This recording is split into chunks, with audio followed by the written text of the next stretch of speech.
What's going on, everybody? Baird here with Spec of Tech. Welcome to the channel. Today I just wanted to give you guys a quick update on the home theater. In my last video, the space hadn't been set up at all. I was still debating on which TV to buy, and I was still debating on how to set up the room. I had an idea of how I wanted to set it up, but that completely failed. So I've actually set it up completely differently. So I wanted to show you guys today the progress, what equipment that I've actually hooked up, where I'm at with my home theater, what TV I chose, and how I chose to set up the room. So my original plan was actually to have the TV over at the windows, with the windows at the back of the TV, and then the chairs over here running this way, not this way, the way they're running now. And I tried setting it up that way, and I wasn't sure how it was gonna fit. Like, I had measured the chairs beforehand, of course, and I had measured the walls, and I knew it was gonna be tight, but I wanted to see if I could make it work, and it just wasn't gonna work. And then I thought maybe I could move the chairs further back, just kind of beyond that one cabinet that jets out, and that just didn't really work either. So the way I ended up doing it is the fireplace is behind me here, so I have the chairs running this way, obviously, because I'm sitting in them, and then I have the TV on the opposite wall. And because of that, I actually end up sitting really close to the TV. I'm about 6 feet away from the TV. And speaking of the TV, originally in the last video, I was thinking of going with a Hisense TV, the U8 version of the TV, and I was bouncing between getting an 85-inch or possibly thinking about getting, I think it's a 98-inch in the Hisense, and I actually ended up going a totally different direction. I had crossed off OLED originally because I was looking at the C5, and the C5 was just out of my price range. It was either $4,000 or $5,000, I can't remember exactly. But I wasn't really considering the B5, and I should have been. And the reason I wasn't considering the B5 is because I thought, okay, I have a C1 upstairs, so that performance is gonna be closer to the C5. But I actually ended up going to Ratings or ratings.com and comparing the TVs, so shout out to them. They have fantastic information when it comes to TVs. So I wanted to see how the B5 would stack up to the C1, simply because I'm happy with the C1. So if the B5 is even close to the C1, then I should be happy with it. This is a light controlled room. No, I can't get rid of all the light, but I can at least get rid of most of it. So brightness isn't really a factor, and that's really where the Hisense takes things up to the next notch, which is in the brightness factor. The Hisense is one of the brightest TVs out there. They can get insanely bright, but that's not really something I need in this room. Now, if I always had the windows open and it was a really bright room, then the Hisense would obviously be a more logical choice because the B5 doesn't get insanely bright. But when I compared it to the C1, they actually stacked up very close, and in some instances, the B5 was slightly outperforming the C1. So I'm happy with the C1. There's no reason for me not to go with the B5. The price here in Canada was 3,000 Canadian dollars for the 83-inch B5, and the Hisense 85-inch U8, I believe, was 2,500 bucks. So it was a $500 difference, but I didn't really need the brightness of the Hisense. And of course, when it comes to OLED, the picture quality should trump the Hisense picture quality. Even though the mini LED TVs of now are getting really close to OLED levels, they're still not OLED levels of picture quality. So I thought to myself, for an extra $500, and yes, I do sacrifice 2 inches of TV, but in this space, considering I'm 6 feet from the TV, that really doesn't matter. I basically have to look around the TV as it is to see what's going on. So it really does give me that home theater experience, even though it's only an 83-inch TV. It covers most of the wall, and because I'm sitting so close, you pretty much have to look around to see what's going on the entire screen. Okay, so that's what I went with the TV, and this is how I set up the chairs. As you can see, I'm sitting on them, and then we have the wall with the fireplace behind me. The chairs that I'm using are the Valencia Oslo Zero Gravity Heat and Massage chairs. So shout out to them. Thank you for sending me these chairs for review.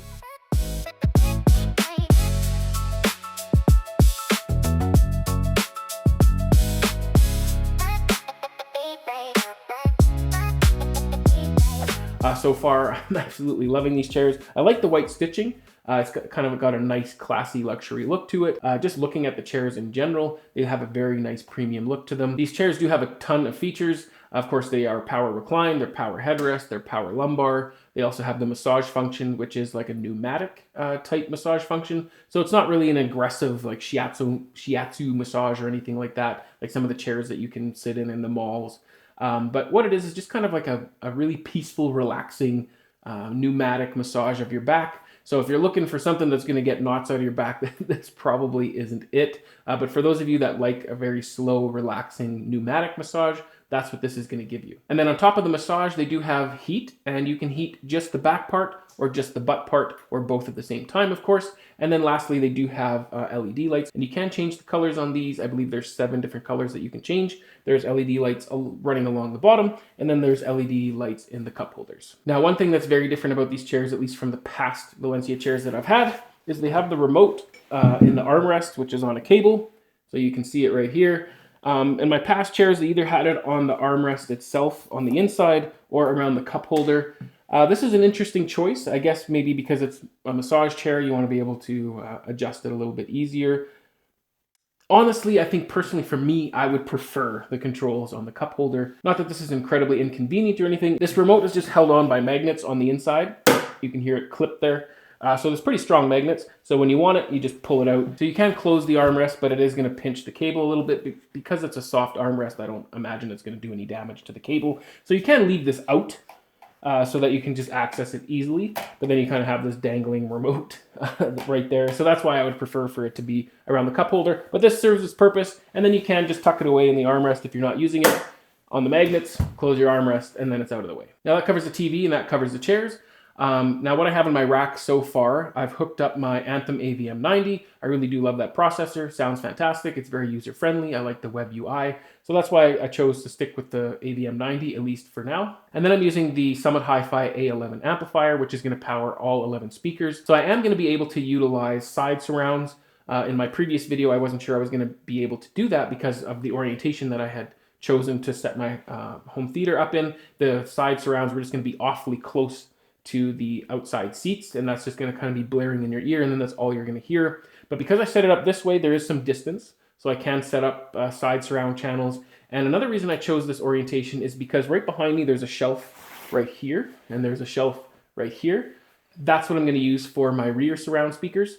And again, if I had set it up the other way, then I was going to have to use towers or bookshelves on stands for the rear surrounds, and I wasn't really going to be able to use side surrounds. So this does work out, I guess, the best for this space, that I can still use all 7 channels. The other thing I have set up in my rack is the Zedo UHD 8000 media player. Absolutely love that device. I'm probably never going to get rid of it. I say that now, but then I'll probably get rid of it in the future. But I'll replace it with something hopefully better if I ever do get rid of it. I really do love that thing. And then I do have the Panasonic UB820 Blu-ray player that's already set up and hooked up in the rack. I also have my Xbox Series X set up in the rack as well, so I can do some gaming down here. And gaming is actually going to be a real treat because I got that massive 83-inch OLED and I'm sitting 6 feet away, so the gaming experience is going to be fantastic, especially once I get my speakers, which I've already talked about in the previous video. I went with full SVS setup because I really did enjoy the SVS Evolution Pinnacle Tower speakers when I reviewed them in the past. And I had even mentioned, had I not already bought speakers, I was considering going with them. And I meant that. And I meant that so much that I actually decided to go with those speakers for my home theater. I will be selling my Movavi Source Point 8s and the Movavi Source Point 888s. And the reason I didn't use those for the home theater down here is because they don't really have an option for a decent center channel. Now, of course, I could just use one of the Source Point 8s, and I could even use it on its side because it's a coaxial driver. But again, it's not really ideal. It is a really big bookshelf speaker in and of itself, so it's kind of bulky to use as well. And then there wasn't really anything I could use for a side surround or elevations either. So I would have been mix and matching a whole bunch of different brands at that point. At least with the SVS, I'm using all SVS. And for the rear surrounds, I am going to be using my Rebel Concerta 2 S16s.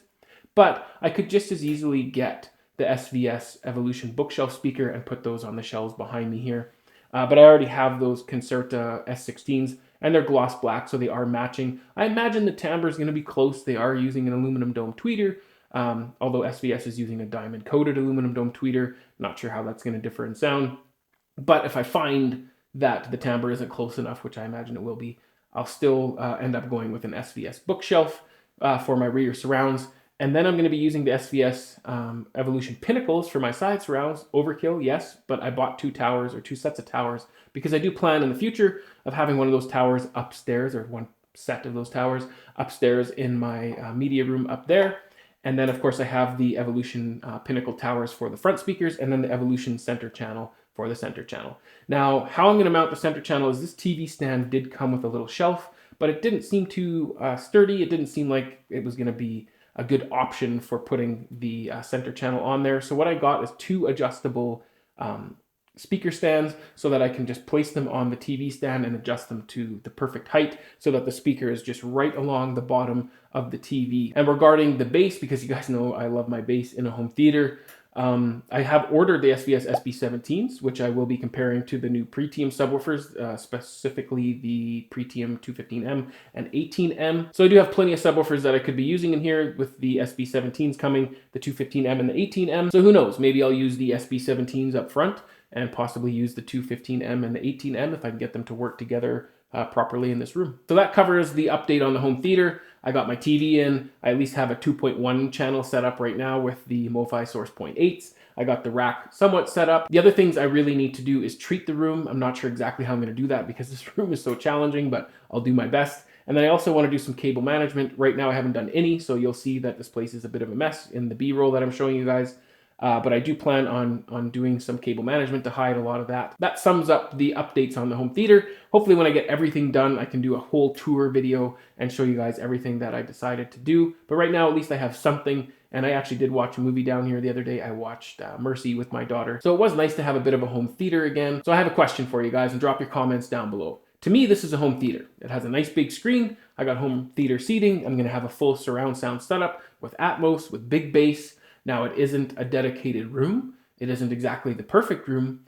Now, I want to know your guys' opinion. What do you think? Is this considered a media room, or do you consider this a home theater room? And where do you draw that line? Because for me, as long as you have surround sound with a big screen, with home theater seating, my opinion, that's a home theater. Not everybody's going to have a perfect room or a perfect space to set up an official home theater. But I'm really curious what you guys think, so drop your comments down below. And that's all for me today, guys. Remember to enjoy your systems. I'll see you on the next one. Cheers.